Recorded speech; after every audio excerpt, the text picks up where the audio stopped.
Alien languages, i.e., languages of extraterrestrial beings, are a hypothetical subject since none have been encountered so far. The research in these hypothetical languages is variously called exolinguistics, xenolinguistics, or astrolinguistics. The question of what form alien languages might take and the possibility for humans to recognize and translate them has been part of the linguistics and language studies courses. Example at the Bowling Green State University, 2001. Noam Chomsky, 1983, basing on his theory of the existence of a genetically predetermined universal grammar of human languages, holds that it would be impossible for a human to naturally learn an alien language because it would most probably violate the universal grammar inborn in humans.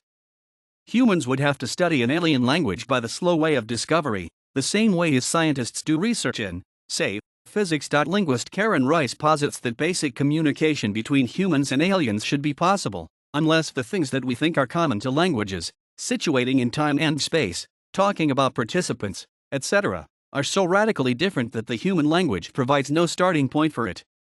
Jessica Coon, a professor of linguistics at McGill University, was consulted for the linguistic aspect of the 2016 film Arrival.